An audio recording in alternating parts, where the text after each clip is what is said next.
The elevator doors slid open with a soft chime, revealing the 9th floor of Henderson Media Tower. Evelyn Hartman stepped out, her heels clicking against the polished marble as she headed toward her corner office. At 35, she commanded respect in every boardroom she entered, her sharp intellect matched only by her unwavering determination. But today, something unusual caught her eye. A man in custodial uniform standing before the old piano that had been gathering dust in the lobby for months. He wasn't cleaning it. He was simply staring, his weathered hands hovering inches from the keys, as if they held some forbidden secret. Evelyn paused, crossing her arms with an amused smile playing at her lips. "If you can play Chopin," she called out, her voice carrying across the empty space. "I'll marry you." The words escaped before she could stop them, half joke, half challenge. She had no idea she had just opened a door that would change everything. The man who turned to face her carried stories in his eyes that most people his age had never lived. Daniel Carter, 40 years old, had once been destined for concert halls and standing ovations. His fingers had danced across ivory keys in ways that made audiences weep, his interpretation of Chopin's nocturnes earning him invitations to perform at Lincoln Center and Carnegie Hall. The music critics of the early 2000s had called him a poet of the piano, predicting a career that would span decades and inspire generations. But that was before life rewrote his symphony in a minor key. Before Sarah's cancer diagnosis at 28, when the world suddenly became about chemotherapy schedules instead of concert dates. Before he chose love over fame, staying by her hospital bed instead of boarding a plane to Paris for what would have been his European debut. Sarah had been more than his wife. She had been his first audience, his most honest critic, and his greatest source of inspiration. They had met at Juilliard, two young musicians convinced they could change the world through art. She played violin with a technical precision that complemented his emotional interpretation of the classics. And together, they had dreamed of performing as a duo in the great halls of Europe. But cancer had stolen those dreams one cell at a time, leaving Daniel to watch the woman he loved fade away while their newborn daughter slept peacefully in a hospital bassinet, unaware that her world was already breaking apart.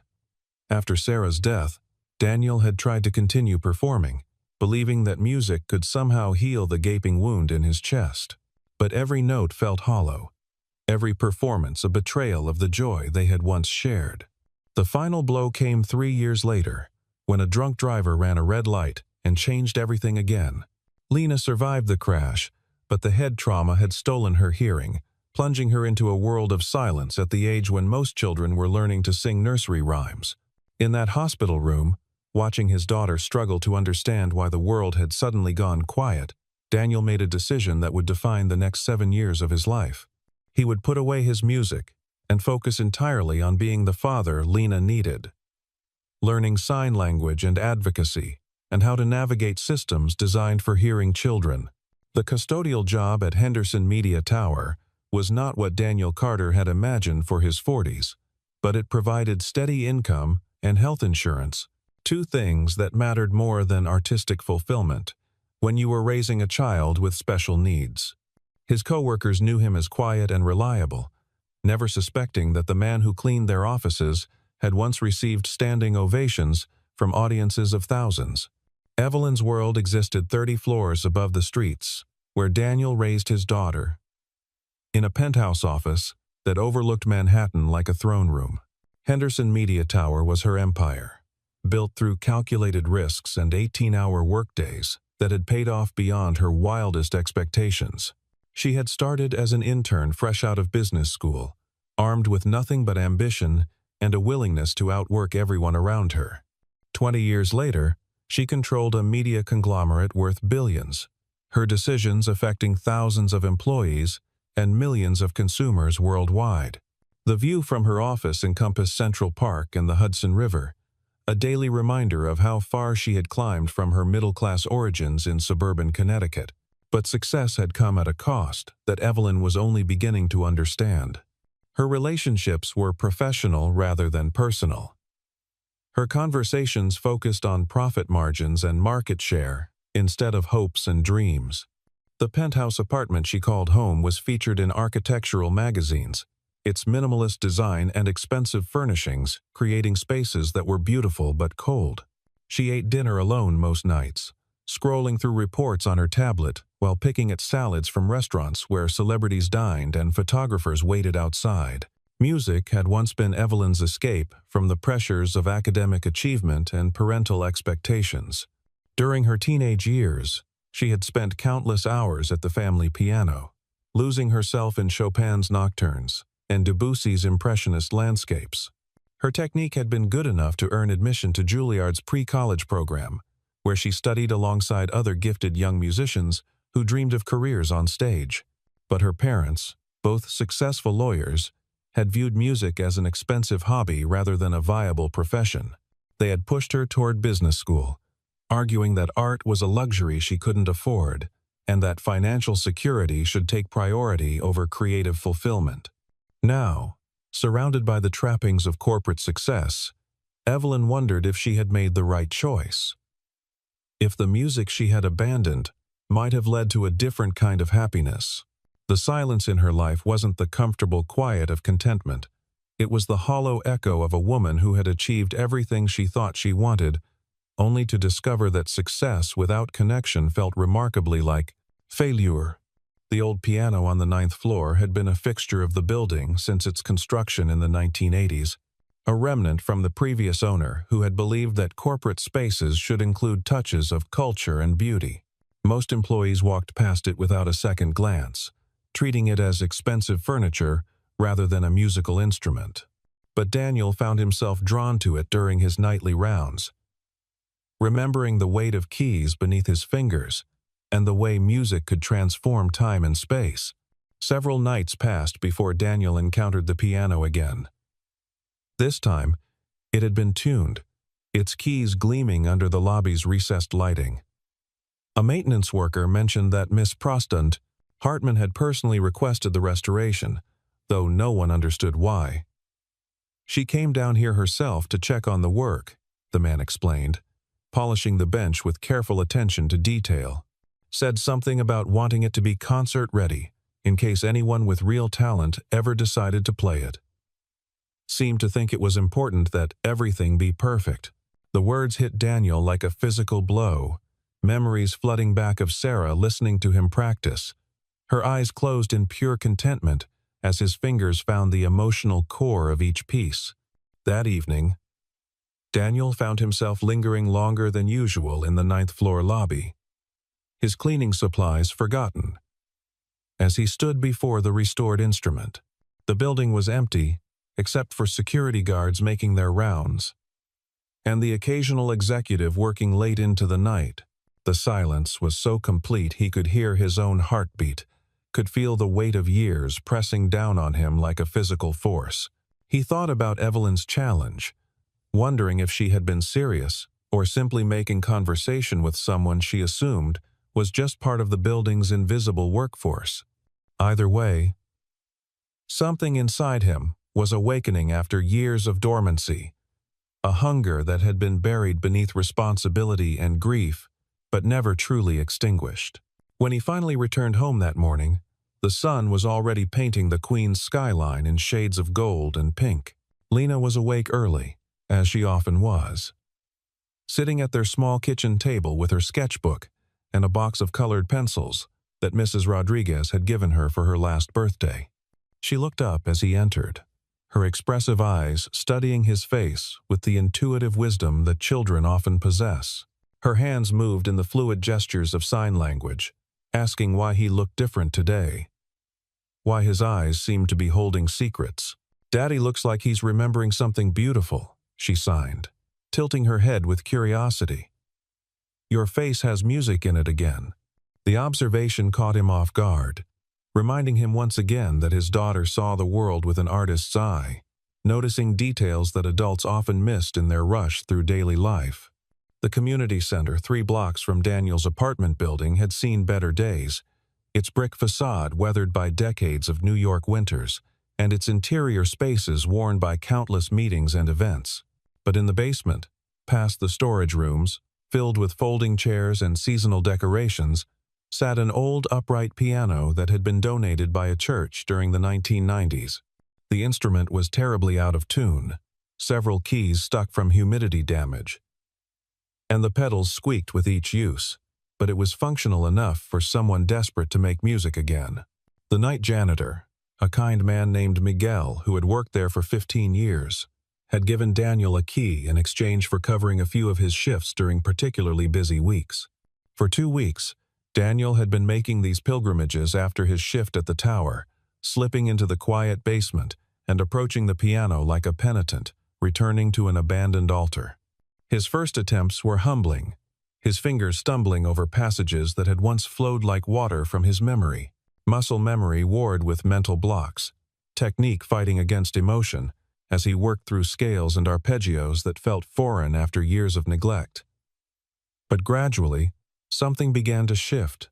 The piano responded to his touch despite its flaws, and he found himself remembering not just the notes, but the feelings that had once made him a compelling performer. Chopin's Nocturne in E-flat major had been Sarah's favorite piece, the music he had played during their wedding ceremony while she walked down the aisle in her grandmother's dress. Now he worked through it measure by measure, rebuilding not just his technical ability but his emotional connection to a part of himself he thought had died with her. Each practice session became a dialogue with his past, a negotiation between the man he had been and the man he was becoming, between the dreams he had abandoned and the possibilities that might still exist. Lena had begun following him to these late-night sessions, curling up on a folding chair with her sketchbook while he worked through his repertoire. She couldn't hear the music in the traditional sense, but she could feel the vibrations through the floor, could see the emotion in his posture as he played. Her drawings from these evenings were extraordinary abstract compositions of color and movement that somehow captured the essence of music without sound. Blues and purples swirled across her pages when he played Chopin's more melancholic pieces, while bright yellows and oranges danced during the lighter passages. She was creating her own language for music, translating sound into visual poetry, with an instinct that amazed her father.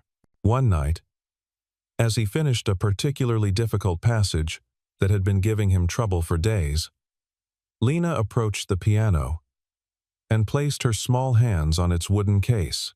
Her eyes were wide with wonder as she felt the instrument's vibrations travel through her palms and up her arms, her face lighting up with discovery.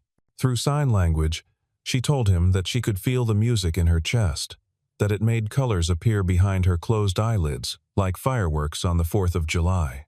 "I can't hear it the way other people do, Daddy," she signed, tears sliding down her cheeks. "But I can feel your heart in every note." The transformation in Daniel's demeanor didn't go unnoticed by the sharp eyes that had built a media empire from nothing.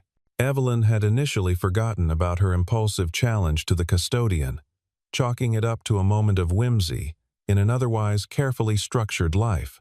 But she found herself paying attention to the building's invisible workforce in ways she never had before, particularly the quiet man who seemed to approach the 9th floor piano with something approaching reverence. There was something in his posture when he stood before the instrument, the way his hands moved even when he wasn't touching the keys, that suggested familiarity beyond casual interest. He moved like someone who understood music from the inside out, who had spent years learning to coax emotion from ivory and ebony. One evening, working late on quarterly reports that would determine the company's direction for the next fiscal year, Evelyn heard something that made her pause mid-sentence. Music was drifting through the building's ventilation system, faint but unmistakable. It was Chopin, played with a technique that was slightly rusty around the edges, but emotionally devastating in its honesty. The sound seemed to be coming from somewhere below, and following it led her to a conference room on the 7th floor that faced the street. Through the window, she could see the community center across the way, where a figure was hunched over an old piano in a basement room, his silhouette barely visible through the grimy glass.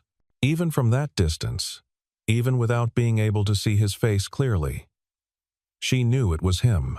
There was something about the way he held himself at the keyboard, the particular tilt of his head, when he concentrated on difficult passages, that confirmed her suspicion. Evelyn found herself returning to that conference room each night thereafter, listening to his practice sessions like a secret she couldn't share with anyone else.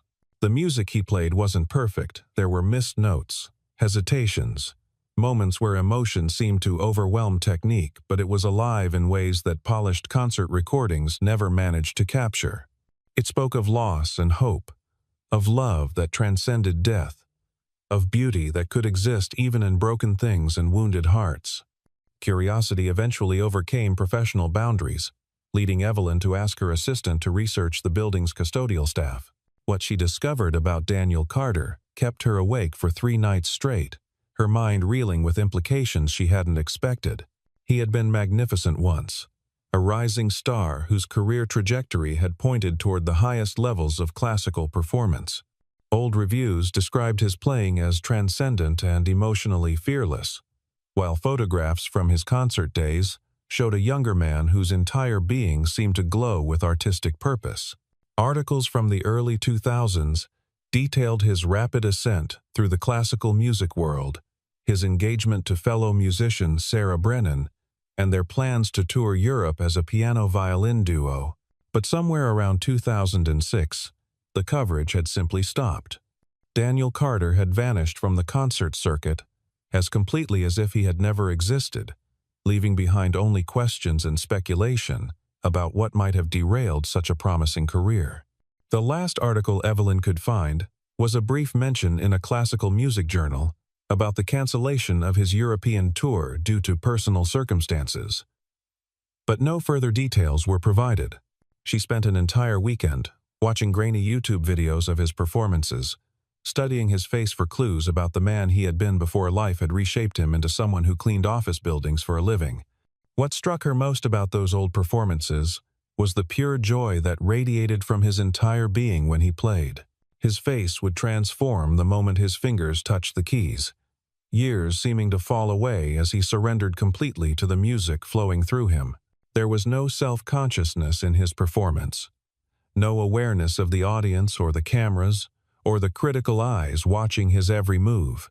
He played as if the music was a language he had been born speaking, as if the piano was simply an extension of his soul rather than an external instrument requiring technical mastery. Watching him play Chopin's Ballade No. 1 in G minor, Evelyn found herself crying for reasons she couldn't entirely explain, moved by the obvious love affair between this man and his art. "Why did you stop?" she whispered to the computer screen, though she was beginning to understand that the answer was probably more heartbreaking than she was prepared to handle. The revelation about Daniel's true identity changed everything for Evelyn, adding layers of complexity to what had begun as a simple workplace interaction. She began learning American Sign Language using online tutorials and mobile apps, practicing during lunch breaks and memorizing basic conversations that might be useful if she ever met his daughter. The learning process was humbling for someone accustomed to mastering new skills quickly, but she persevered with a determination that surprised even her. When she finally encountered Daniel and Lena in the building's lobby the following week, she was able to sign a simple greeting to the little girl, whose face immediately lit up with surprise and delight at finding someone new who could communicate in her language. Daniel's shock was even more pronounced than his daughter's joy. Here was his employer, this powerful woman in her expensive designer suit and Italian leather shoes, taking the time to learn sign language and engage with his daughter as an equal rather than an object of pity. "You didn't have to do that," he said quietly, his voice thick with emotion he was trying to suppress. But Evelyn could see the gratitude in his eyes, could read the story of countless interactions where well-meaning people had either ignored Lena entirely or spoken about her as if she wasn't present.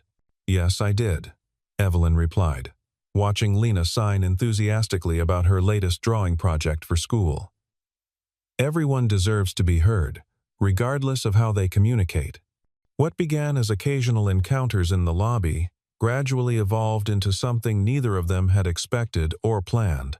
Evelyn found herself creating reasons to work late, timing her departures to coincide with Daniel's arrival for his evening shift.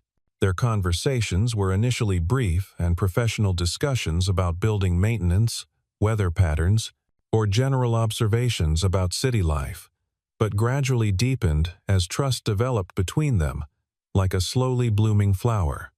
Lena became the bridge that connected their vastly different worlds, her innocent questions and unfiltered observations breaking down the artificial barriers that separated a corporate executive from a night janitor.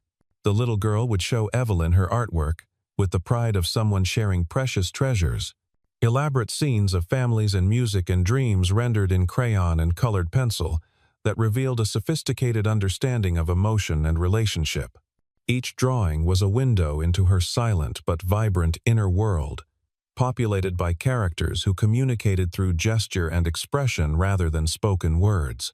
Evelyn found herself looking forward to these impromptu art exhibitions more than board meetings or client presentations, touched by Lena's ability to find beauty and story in everyday experiences that most adults overlooked in their rush through busy schedules.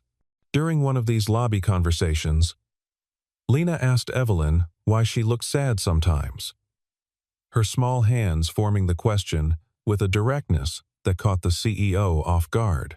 Through Daniel's translation, the child explained that she could see sadness in people's faces even when they were smiling, that Evelyn carried a particular kind of loneliness that reminded her of her father during his worst periods of grief. The evening, Evelyn invited Daniel and Lena to her corner office marked a turning point that none of them could have predicted. Her executive suite contained amenities that most people only saw in magazine spreads: imported furniture, original artwork, and a view of Manhattan that seemed to stretch on forever. But the centerpiece of the room was something she had inherited from the building's previous owner and never bothered to remove. A baby grand piano that sat in the corner like an expensive piece of furniture, its polished black surface reflecting the city lights beyond the floor-to-ceiling windows. She had walked past it thousands of times without giving it a second thought, but tonight it seemed to pulse with possibility. "I thought maybe," she began, then stopped, suddenly uncertain about the wisdom of what she was suggesting. The power dynamics were complicated. She was, after all, his employer, and any gesture could be misinterpreted as either charity or manipulation. "Would you play something for Lena?" The request hung in the air between them, loaded with implications that went far beyond simple entertainment. Daniel approached the instrument with the reverence of someone returning to a sacred space after years of exile, his weathered hands finding the keys as if greeting old friends who had been waiting patiently for his return. When he began Chopin's Nocturne in E-flat major, the same piece he had been practicing obsessively in the community center basement, the sterile corporate environment transformed into something magical and alive. Lena positioned herself beside the piano bench, her small hands pressed against the instrument's wooden case to feel every vibration that traveled through its frame. Evelyn found herself remembering her own childhood, hours spent at her family's upright piano before practical concerns and parental pressure had redirected her path toward business school and corporate success. As Daniel played, she began unconsciously tapping out the melody's rhythm on her desktop, an unconscious echo of the way her mother used to conduct, along with classical radio programs during Sunday afternoon cleaning sessions. The three of them existed in that moment outside of normal time, connected by music that transcended the barriers of hearing impairment and social class and professional hierarchy. When the last note faded into the ambient hum of the building's heating system, they sat in comfortable silence, each processing what had just occurred in their own way. The idea for what would become the Tactile concert series came to Evelyn during a sleepless night several weeks later, her mind churning with possibilities she had never considered before, discovering this hidden corner of Daniel's world. Henderson Media Tower had a small auditorium on the third floor that was primarily used for product launches and investor presentations, equipped with a sophisticated sound system that could be modified to emphasize vibration and bass frequencies. She began researching programs for deaf and hard-of-hearing audiences, reaching out to music therapists and educators who specialized in making live performances accessible to people who experience sound differently than the general population. The response to her inquiries was overwhelming and educational in equal measure. Apparently, very few venues offered tactile music experiences, and the waiting lists for existing programs were extensive, sometimes stretching months into the future. Parents of deaf children described the frustration of wanting to share their love of music with offspring who couldn't access it through traditional means, while educators explained the therapeutic and developmental benefits of exposing hearing-impaired individuals to rhythm and vibration. Within 3 weeks, Evelyn had organized an evening specifically designed for deaf and hard-of-hearing children and their families, working with specialists to modify the auditorium's acoustics and seating arrangements to maximize the physical sensation of musical performance.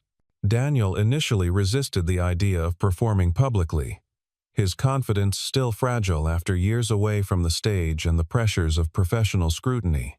But Lena's excitement about the prospect of sharing her unique way of experiencing music with other children ultimately convinced him to participate.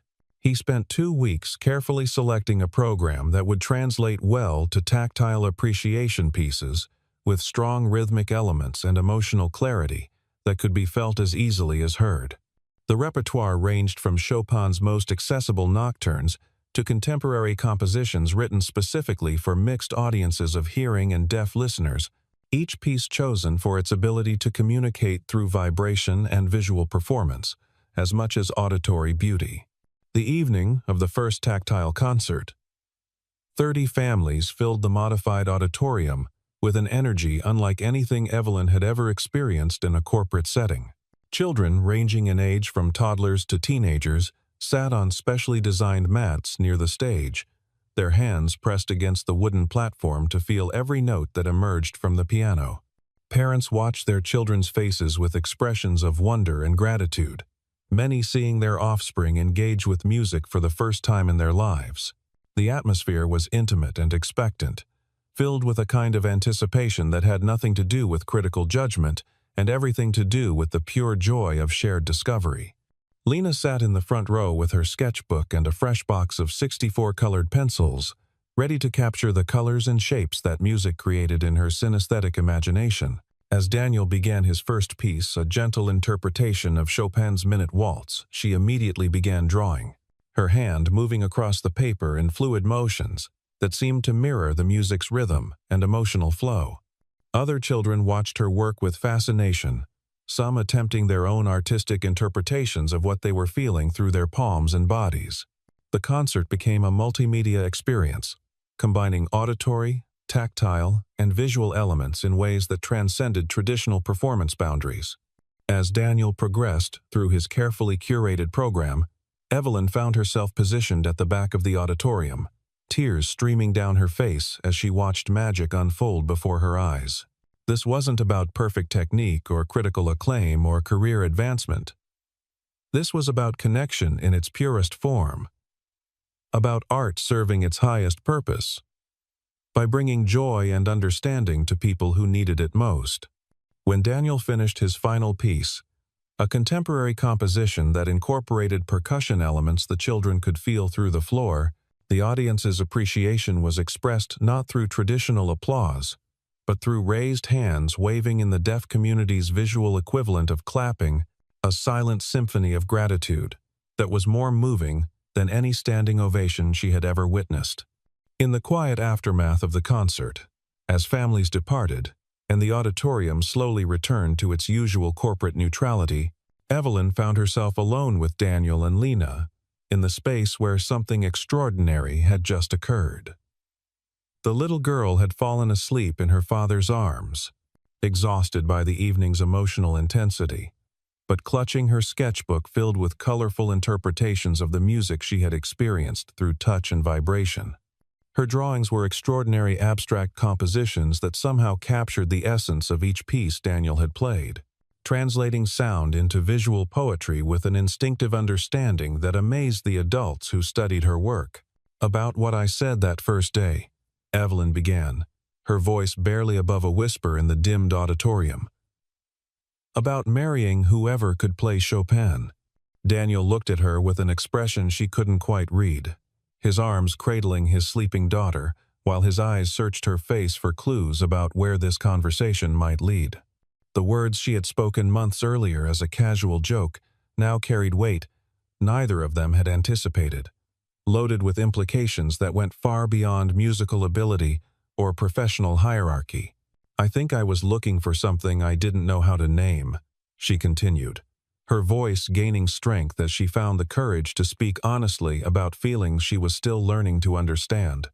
"I thought it was about the music, about finding someone who could play Chopin because that represented sophistication or culture or some kind of artistic validation I felt I was missing from my life.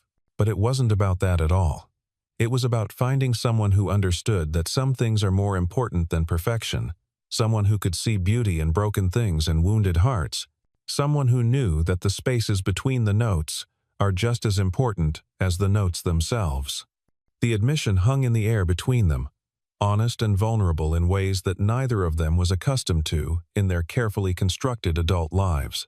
Daniel shifted Lena's weight in his arms, studying Evelyn's face in the dim lighting that remained after the concert's conclusion. "I stopped playing for 7 years," he said quietly, his voice carrying the weight of decisions that had shaped both their lives in ways they were only beginning to understand. "After Sarah died, after Lena lost her hearing, I thought music was something that belonged to my past, something I had to sacrifice in order to be the father she needed. I convinced myself that art was a luxury I couldn't afford, that practical concerns had to take priority over creative expression." He paused, his voice growing thick with emotion as he continued. "But watching her tonight, seeing how she experiences sound through touch and vibration, seeing how other children like her responded to music in ways I never imagined possible, I realized I wasn't honoring Sarah's memory by staying silent. I was dishonoring it. You gave me permission to remember who I used to be," Daniel continued, his eyes meeting Evelyn's with an intensity that made her heart race. "But more importantly, you helped me discover who I could become. Not just a father struggling to provide for his daughter, not just a former musician living in the past, but someone who could use his gifts to build bridges between different worlds." Lena stirred in her father's arms, her eyes opening to focus on Evelyn with the clarity that children often possess when they're emerging from sleep but not yet fully awakened to the complexities of adult conversation. Through drowsy sign language, she asked a question that made both adults freeze in place. Their careful navigation of emotional territory suddenly interrupted by the kind of innocent directness that only children can manage. "Is Miss Evelyn going to be my new mommy?" The inquiry hung in the air between them, neither having fully acknowledged where their growing connection might lead, neither having discussed the practical realities of merging lives that had been shaped by vastly different circumstances and expectations. Daniel's face flushed with embarrassment at his daughter's blunt question, but Evelyn knelt down to Lena's eye level, her hands forming careful signs as she responded with the honesty she had learned was the only appropriate currency in conversations with this remarkable child. "Would you like that?" Lena nodded solemnly, her expression serious as she considered the implications of such a dramatic change in their family structure. Then, with the wisdom that often accompanies early loss and the resulting emotional maturity, she added something that brought fresh tears to both adults' eyes. "Daddy needs someone to help him remember how to smile when he's not playing music." 18 months later, the 9th floor piano had become the heart of something beautiful and unexpected, a symbol of transformation that extended far beyond the 3 lives it had originally brought together. Every Thursday evening, Henderson Media Tower's auditorium hosted Silent Symphonies, a concert series designed for hearing-impaired audiences that had gained national attention and inspired similar programs in cities across the country. Music therapy programs were citing the initiative as a model for inclusive performance, while educators were developing curricula that incorporated tactile music experiences for students with various learning differences and physical challenges. What had begun as an impulsive challenge from a lonely CEO to a mysterious custodian had evolved into a movement that was changing how people thought about accessibility and the universal human need for artistic connection.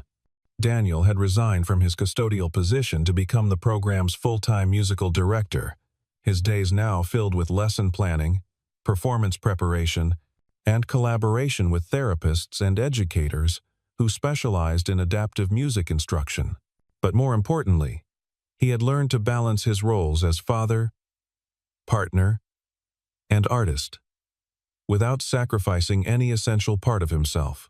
The community center piano, where he had first rediscovered his love of music, now sat in their living room, donated by Miguel when the center received funding for a new instrument. On quiet Sunday mornings, the house would fill with imperfect but joyful sound as Daniel played. Lena sketched, and Evelyn worked through violin exercises on an instrument she had taken up after 25 years away from serious musical study. Evelyn kept the Steinway in her office, where it served as a daily reminder that the most important decisions in life often come disguised as casual remarks made during moments of vulnerability or whimsy. She had learned sign language fluently enough to conduct board meetings with Lena as her unofficial translator, a sight that never failed to amuse her business partners, and had actually improved her company's reputation for innovation and social responsibility. The three of them had created a family that looked nothing like traditional expectations, but functioned with a harmony that would have made Chopin himself proud of the way they had learned to blend their individual melodies into something greater than the sum of its parts. Their home was filled with music now, not just the kind that emerged from piano keys and violin strings, but the kind that grew from understanding, patience, and love that had learned to communicate in multiple languages. The drawing Lena had created on the night of their first concert together now hung framed behind Evelyn's desk, a child's interpretation of three figures standing beside a piano with musical notes floating around them like snowflakes or butterflies. Beneath the image, in Lena's careful handwriting, were the words that had become their family motto: Chopin made Mommy cry. Daddy made music live again. But it was Evelyn's quiet observation, spoken during one of their late-night practice sessions, when the three of them gathered around the piano to work through pieces that challenged each of their abilities in different ways, that truly captured what they had discovered together. I wasn't looking for a pianist. I was looking for someone who knows when not to play. In the spaces between the notes, in the silences that made music possible, they had discovered that love, like great art, was not about perfection but about presence, not about what was heard, but about what was felt, deeply and completely, in the chambers of the heart.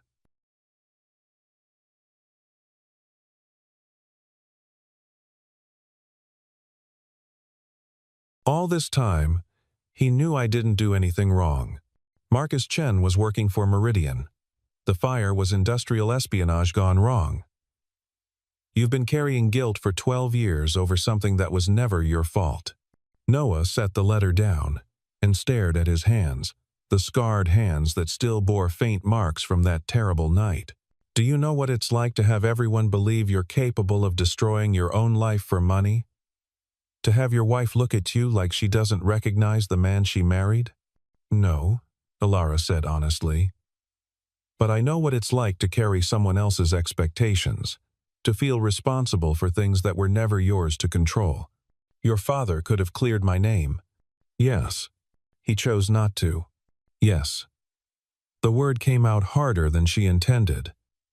He made a terrible mistake, and he knew it. He spent the rest of his life trying to figure out how to make it right, but he never did.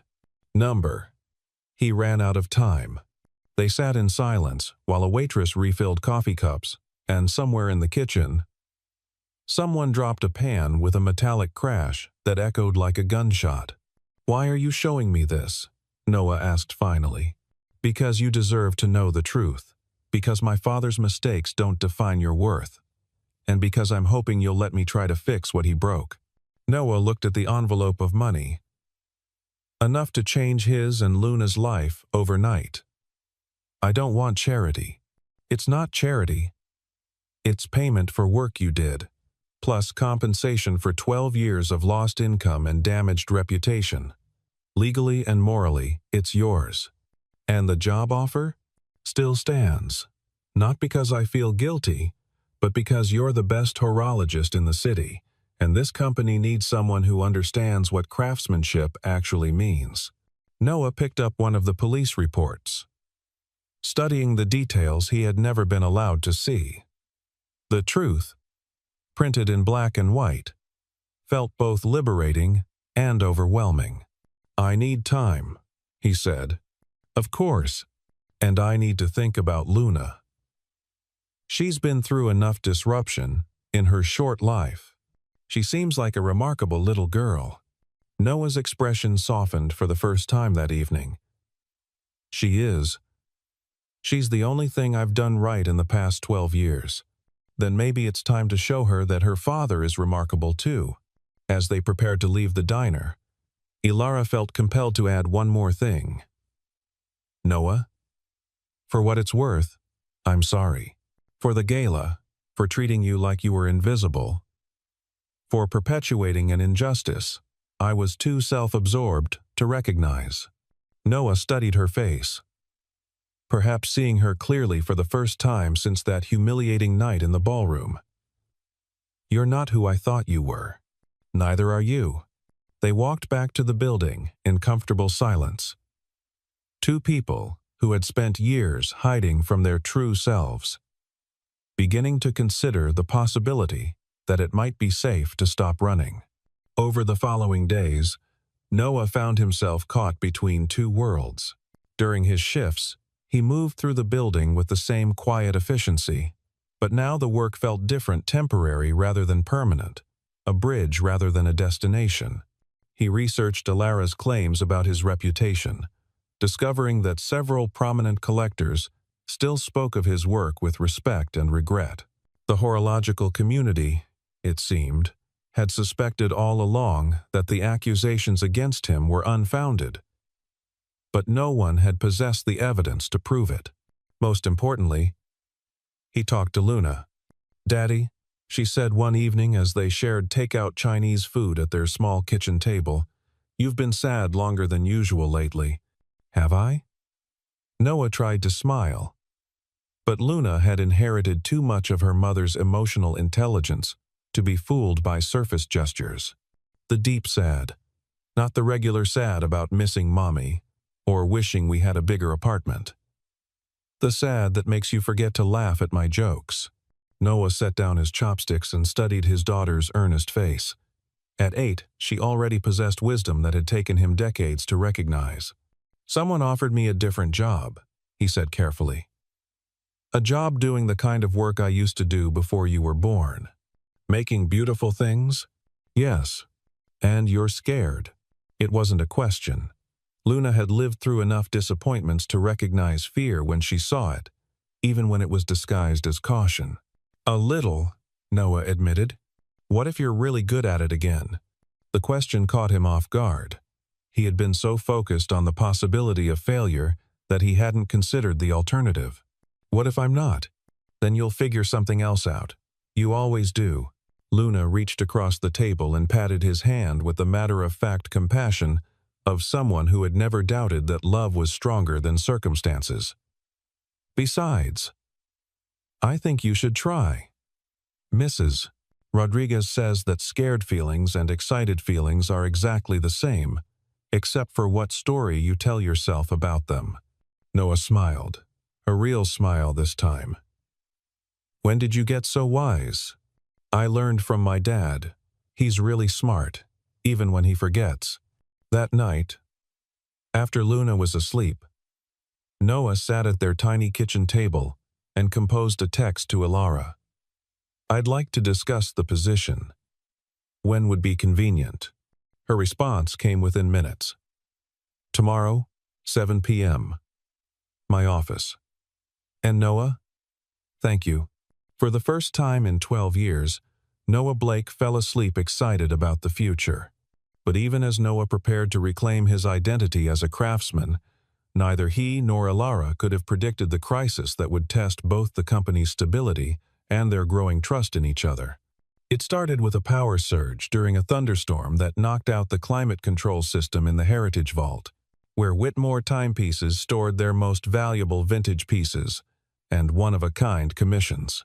By the time the backup generators kicked in, the temperature had spiked 15 degrees and humidity levels had soared. The damage was immediate and potentially catastrophic. Dozens of antique movements had expanded beyond their tolerances, gears seizing, springs snapping, delicate components warping in ways that could take months or years to properly repair. Among the damaged pieces was the centerpiece of the collection, a one-of-a-kind astronomical clock commissioned by a Russian oligarch and valued at $3.7 million. Ilara stood in the vault at 6 a.m., surrounded by her senior staff and 2 consulting experts from Switzerland. The Swiss horologists examined the damaged pieces with grave expressions, shaking their heads and speaking in rapid German about replacement parts and extended timelines. "How long?" Ilara asked finally. 6 months minimum for the astronomical piece, said the lead consultant. Perhaps longer if we cannot source the specialty components. Some of these movements are entirely custom. The original craftsman who built them would need to recreate the damaged parts by hand. The original craftsman died in 1993. Then we have a problem. The insurance implications alone were staggering, but the real disaster was reputational. The astronomical clock was scheduled to be the centerpiece of an exhibition at the Metropolitan Museum of Art, opening in 3 weeks. Collectors and journalists from around the world had planned to attend. Canceling would signal weakness and incompetence in an industry where reputation was everything. Ilara dismissed the consultants and stood alone in the vault, surrounded by millions of dollars worth of damaged artistry. Each piece represented not just monetary value but centuries of human creativity and skill, her great-grandfather's original workshop designs, her grandfather's innovations in perpetual calendars, her father's pioneering work in minute repeaters, all of it potentially ruined because of a power surge and her failure to anticipate every possible contingency. She was still standing there when Noah arrived for his evening shift, pushing his cart of cleaning supplies down the hallway. He paused when he saw the vault door open and the lights on, recognizing immediately that something was wrong. "Miss Whitmore, is everything all right?" Ilara turned, and Noah was shocked to see tears on her face. In all his months of observing her from a distance, he had never seen her display any emotion stronger than mild irritation. "Climate control failure," she said, gesturing helplessly at the damaged timepieces. 43 pieces affected, including the Volkov astronomical clock. The Swiss experts say it could take 6 months to repair, if it can be repaired at all. Noah set down his supplies and stepped into the vault, his eyes immediately drawn to the astronomical clock. It was a masterpiece of mechanical engineering. A table-sized mechanism that tracked lunar phases, planetary movements, and seasonal changes through an intricate dance of gears and rotating displays. Even damaged, it was breathtaking. "May I?" he asked, moving toward the clock. Ilara nodded, too exhausted to question why her janitor was asking to examine a multi-million-dollar timepiece. Noah's hands hovered over the mechanism, not touching but studying the damage with the focused intensity of a surgeon examining an injury. His eyes traced the gear trains, identified the seized components, cataloged the warped elements that would need replacement. "The main spring barrel is intact," he murmured, more to himself than to Ilara. "Temperature expansion seized the planetary gear train here and here. The lunar phase indicator is binding against the calendar wheel." He paused, leaning closer. "But the core movement is sound. The damage is primarily in the display mechanisms. You can see all that just by looking? I built something similar once. Not as complex, but the same principles."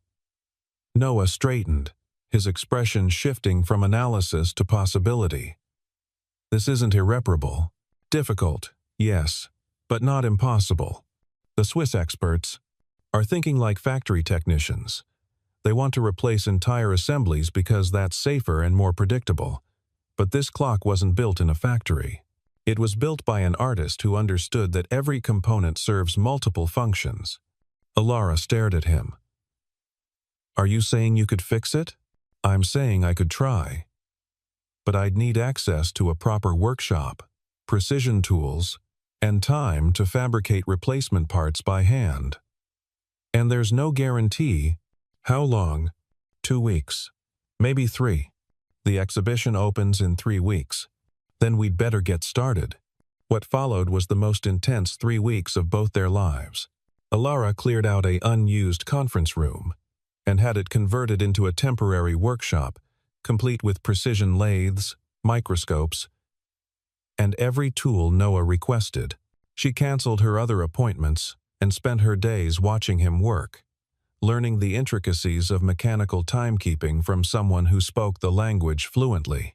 Noah's hands, scarred but steady, coaxed life back into mechanisms that others had declared beyond salvation. He fabricated gears so small they could fit on a pinhead, adjusted tensions measured in fractions of millimeters, restored the poetry of mechanical motion to timepieces that had been silenced by heat and humidity.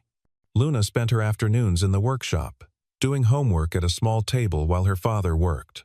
She asked intelligent questions about gear ratios and spring tensions, surprising Alara with her quick understanding of complex concepts.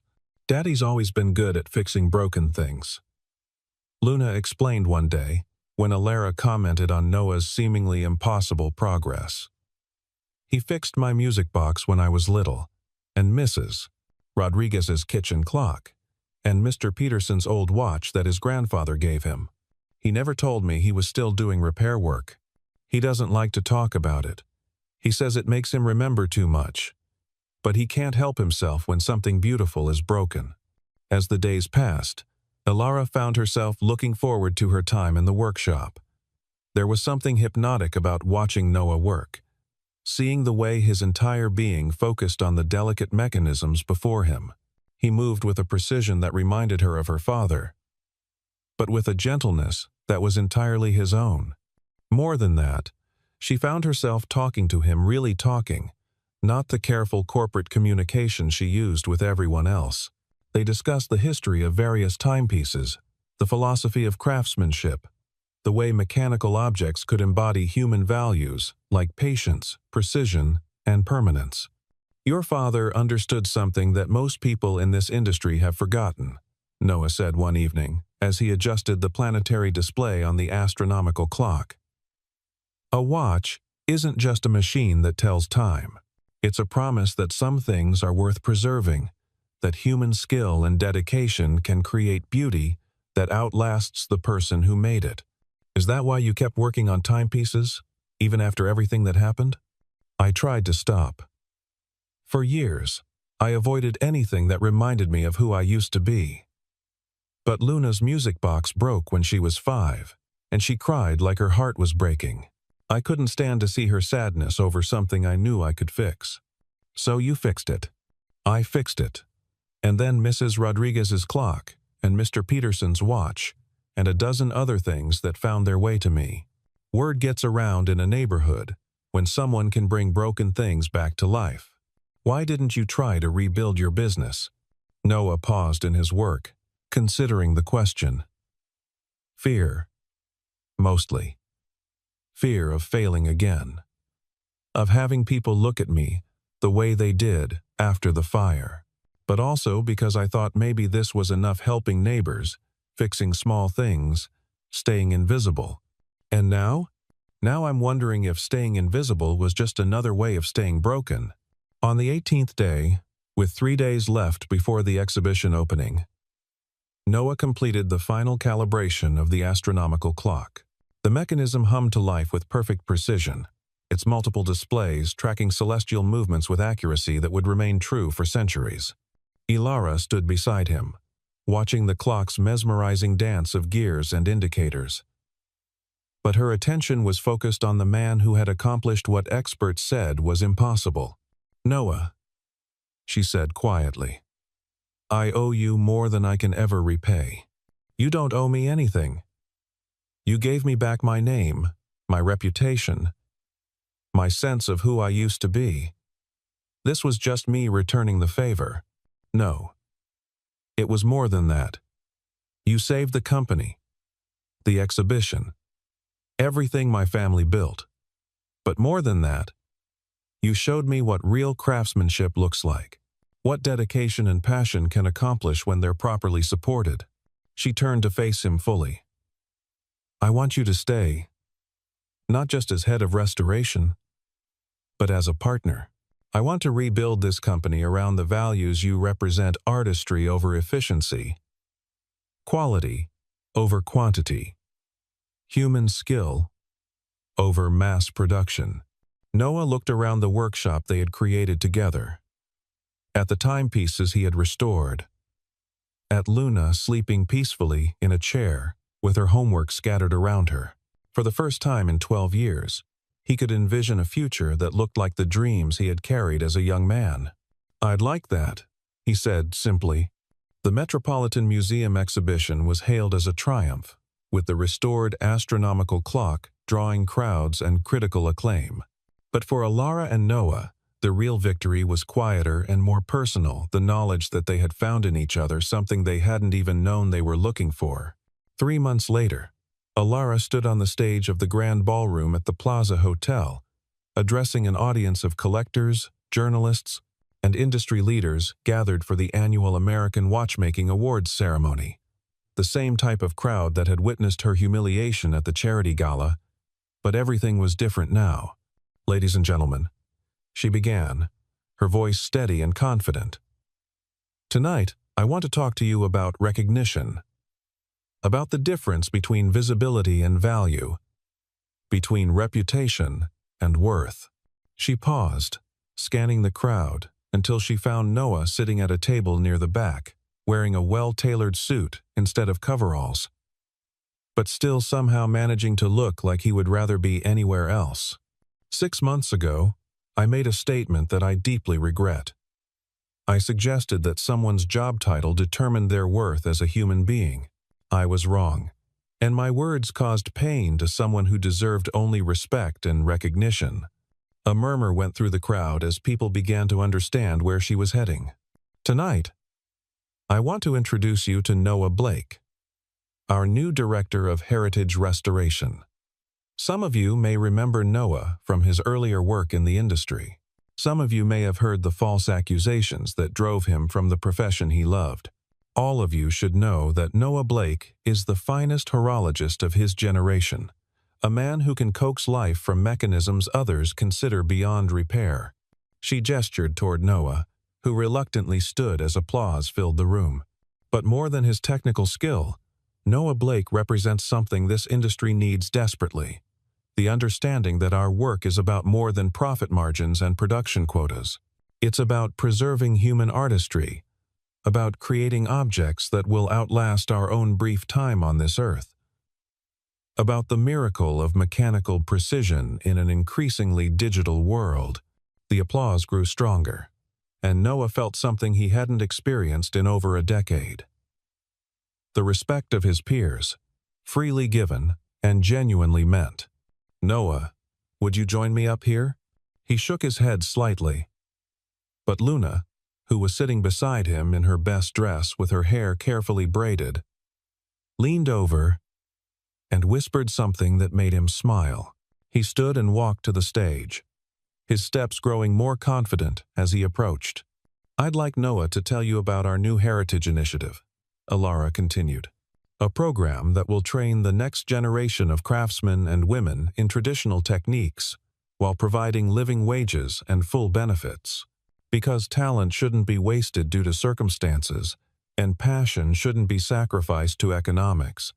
Noah took the microphone, looking out at faces that had once turned away from him in suspicion and contempt.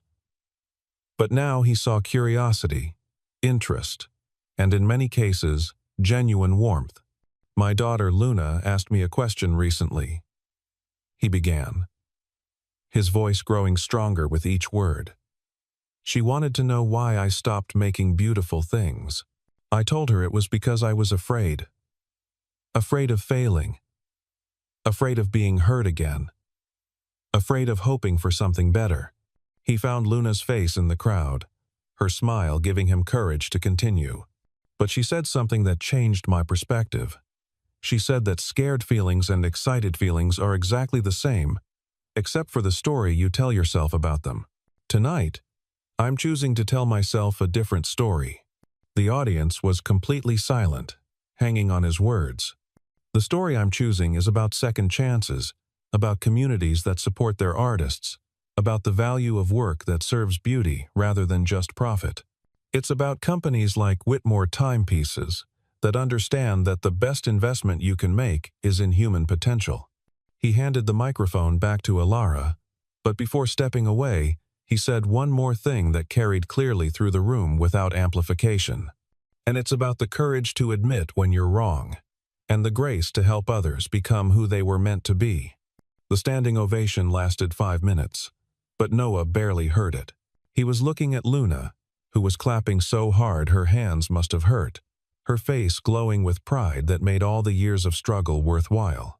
Later, as the formal reception wound down, Noah found himself on the hotel's terrace, looking out over Central Park. The city sprawled beneath him, millions of lights marking millions of stories, each one precious and unique. Hiding from your own party? Alara's voice came from behind him.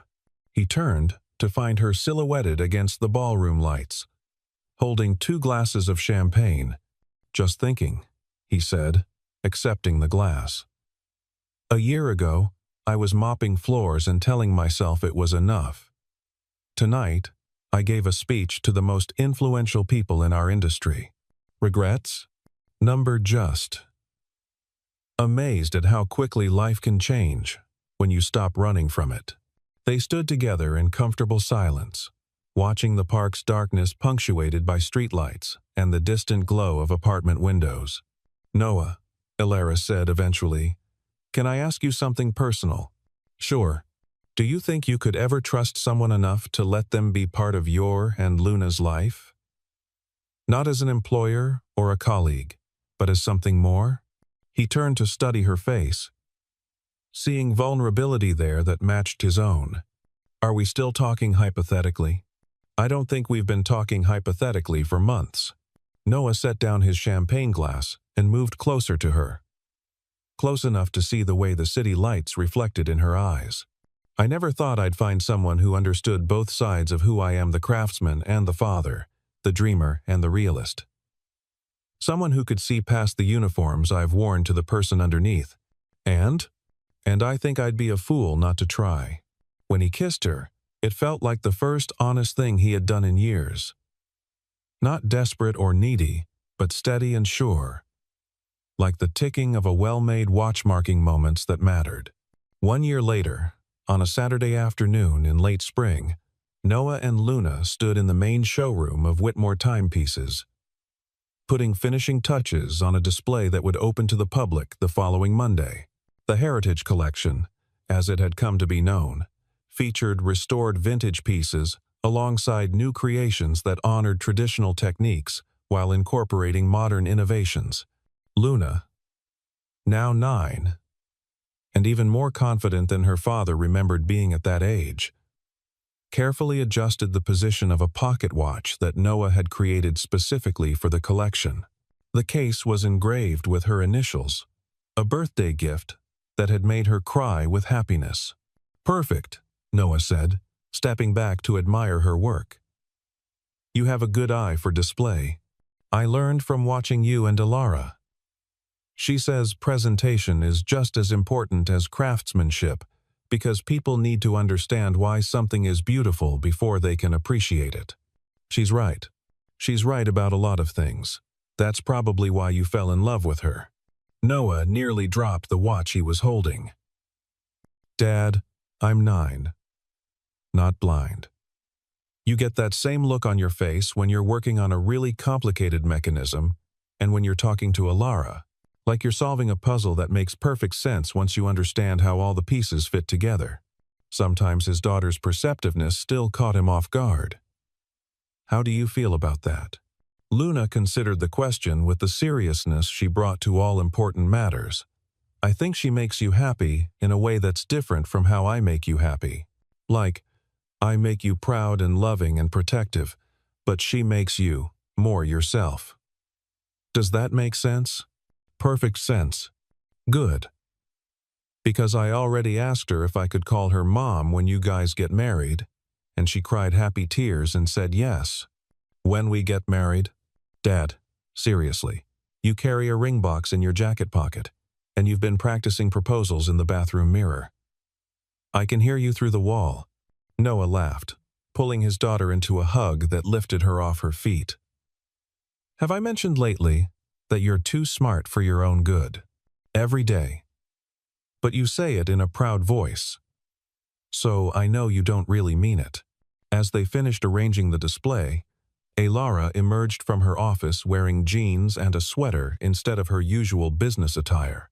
Saturday work sessions had become a tradition for the three of them. A time when they could work together without the pressures of meetings and deadlines.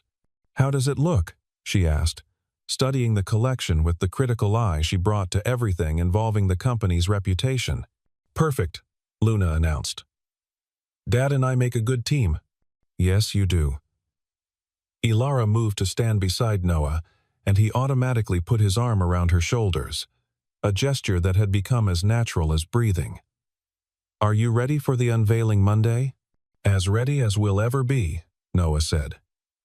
Though I still can't quite believe that my name will be on the placard next to yours. Believe it. Master Horologist Noah Blake, Director of Heritage Restoration, Whitmore Timepieces. It has a nice ring to it. Speaking of rings, Luna said with the subtle delivery of someone who had clearly inherited her father's sense of timing, I'm going to go get a soda from the break room and take a very long time doing it.